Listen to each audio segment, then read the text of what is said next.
Choisir Force ouvrière, c'est choisir un syndicat libre, indépendant et revendicatif. On dit souvent que Force ouvrière, c'est le syndicat de la fiche de paye, et c'est vrai.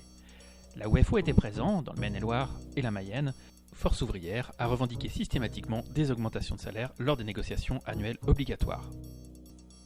FO a contribué activement à améliorer les conditions de travail, collectives et individuelles, dans tous les secteurs de l'entreprise.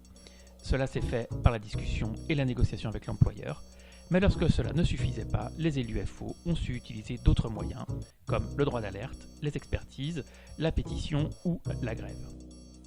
FO défend l'intérêt collectif, mais accompagne et défend individuellement les salariés lorsque ceux-ci en ont besoin.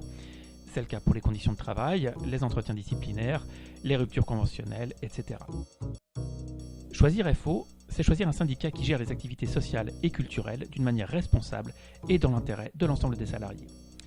C'est pour cela que Force ouvrière négociera la création d'un comité interentreprises Vivecare pour gérer les actions sociales et culturelles. Pour le syndicat Force ouvrière, il est primordial que les activités sociales et culturelles, que ces budgets soient gérés au niveau de la région, garantissant ainsi pour les salariés de tous les pôles un même niveau de prestation. Mais Force ouvrière, c'est avant tout les revendications. L'augmentation générale des salaires, la prise en charge des jours de carence par l'employeur en cas d'arrêt maladie, la fin des temps partiels subis,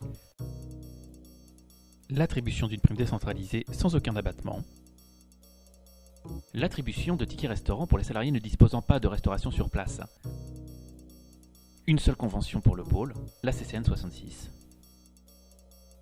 et plus généralement, l'amélioration des conditions de travail. Alors n'oubliez pas, du 21 au 27 novembre, votez FO.